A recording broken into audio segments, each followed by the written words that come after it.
আজকে আমরা শিখব কিভাবে এই ধরনের ডিজাইন করা যায়। ফার্স্ট অফ অল আমরা রেক্টেঙ্গেল টুল থেকে ইলিপস টুলটা নিব। এরপরে অল্টা এবং শিফট চেপে ধরে একটা সার্কেল ড্র করব। আমরা এটাকে স্ট্রোক থেকে ফিল করে দিব এবং স্ট্রোকটা নান করে দিব। রেক্টেঙ্গেল টুলে রাইট বাটন ক্লিক করে রেক্টেঙ্গেল টুলটাকে সিলেক্ট করব এবং এখান থেকে একটা শেপ টানবো। অল্টা চেপে এটাকে একটা কপি করব।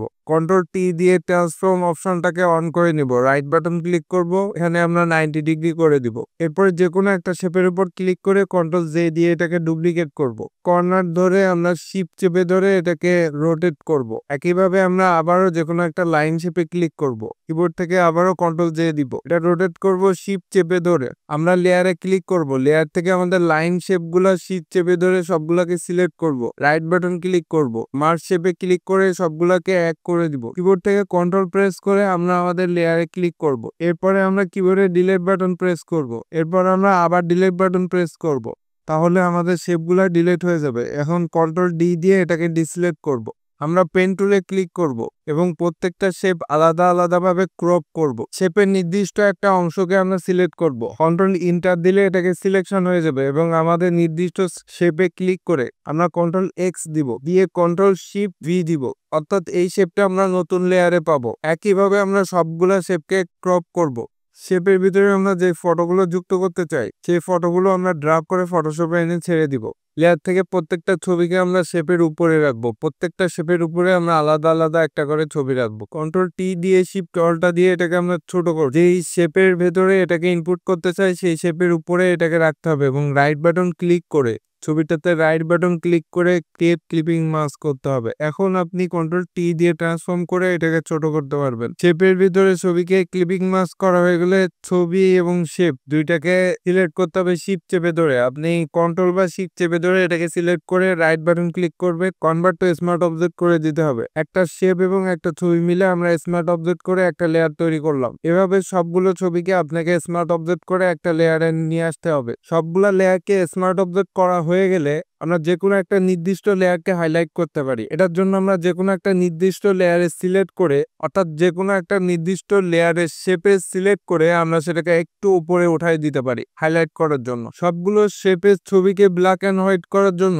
আমরা ফিল বা অ্যাডজাস্টমেন্টে ক্লিক করব। এরপরে আমরা ব্ল্যাক অ্যান্ড হোয়াইটে ক্লিক করব, তাহলে সবগুলো ব্ল্যাক হোয়াইট হয়ে যাবে। ব্ল্যাক অ্যান্ড হোয়াইট লেয়ারে ক্লিক করে আমরা কিবোর্ডে শিফট চেপে ধরে লাস্ট ফটো লেয়ারে ক্লিক করব এবং রাইট বাটন ক্লিক করে কনভার্ট টু স্মার্ট অবজেক্টে ক্লিক করব। এরপর আমরা ফিল বা অ্যাডজাস্টমেন্ট থেকে ক্লিক করে সলিড কালারে ক্লিক করব। এরপরে আমরা রেড কালার সিলেক্ট করে দিয়ে ওকে দিয়ে দিব।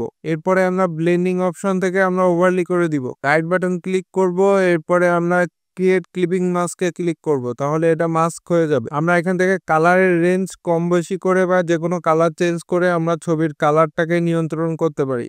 আমরা আমাদের স্মার্ট অবজেক্টে ডাবল ক্লিক করব, করার পরে আমাদের নতুন একটা উইন্ডো ওপেন হবে। এখানে আমরা প্রত্যেকটা ছবির লেয়ারকে স্ট্রোক দিব। রাইট বাটন ক্লিক করে ব্লেন্ডিং অপশনে যাব, এখান থেকে স্ট্রোকে ক্লিক করব, করার পরে এখান থেকে আমরা সাইজটাকে কমাই দিব।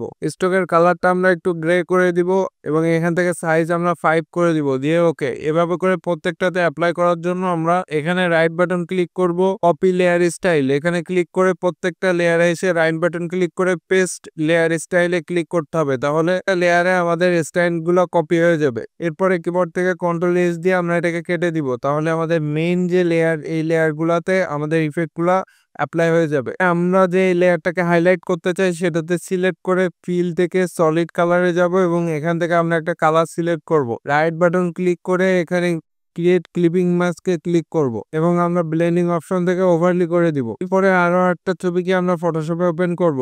এটাকে সিলেক্ট থাকা অবস্থায় সিলেক্ট মেনু থেকে সাবজেক্টে ক্লিক করব, তাহলে এটা সিলেক্ট হয়ে যাবে এবং কন্ট্রোল জে দিয়ে এটাকে ডুপ্লিকেট করে ফেলবো। ডুপ্লিকেট করার পর ছবিটাকে ড্র্যাগ করে টান দিয়ে আমাদের ক্যানভাসে নিয়ে আসবো। শিফট অল্টা দিয়ে এটাকে ছোট করব। ছবিটাকে ক্যানভাসে আনার পরে ছবিটার লেয়ার থেকে রাইট বাটন ক্লিক করে আমরা জাস্ট ব্লেন্ডিং অপশনে যাব। ব্লেন্ডিং অপশন থেকে স্ট্রোকে ক্লিক করে এখানে আমরা একটা স্ট্রোক অ্যাপ্লাই করব। এটা পুরো হোয়াইট কালার দিয়ে দিব এবং আমরা এখান থেকে স্ট্রোকের সাইজটা 4 করে দিব, দিয়ে আমরা ওকে দিয়ে দিব। আমাদের সাবজেক্টের লাইটটাকে কন্ট্রোল করার জন্য আমরা সাবজেক্টটাকে সিলেক্ট করব, ইমেজ থেকে অ্যাডজাস্টমেন্ট, এখান থেকে আমরা জাস্ট কার্ভে ক্লিক করব। এরপরে এটার লাইটটা এখান থেকে কম বেশি করতে পারবো। আমরা ইচ্ছে করলে লাইটটা বাড়ায় দিতে পারি অথবা কমায় দিতে পারি। আমি লাইটটাকে অ্যাডজাস্টমেন্ট করার জন্য একটু বাড়িয়ে ওকে দিয়ে দিলাম। এরপর আমরা নতুন একটা লেয়ারের জন্য এখানে ক্রিয়েট নিউ লেয়ারে ক্লিক করব। তারপরে আমরা ব্রাশ টুলে ক্লিক করব এবং এখান থেকে আমরা ডার্ক করে দিব, ফুল ব্ল্যাক করে দিয়ে এখানে আমরা ব্রাশ টুল দিয়ে একটা ক্লিক করলাম। এরপরে আমরা কন্ট্রোল টি দিয়ে ট্রান্সফর্ম করে এটাকে আমরা জাস্ট ছোট করে ফেলবো এবং এটাকে এই বরাবর আমরা রাখতে পারি। ওটা চেপে আমরা আর একটা কপি করব এবং এটা এই বরাবর রেখে আমরা ইন্টার দিব। তো হয়ে গেল আমাদের ডিজাইন। এই ধরনের ভিডিও পেতে আমাদের সাথে থাকবেন এবং কেমন লাগলো অবশ্যই কমেন্ট করবেন, ভিডিওতে লাইক দিবেন এবং সাবস্ক্রাইব করতে ভুলবেন না।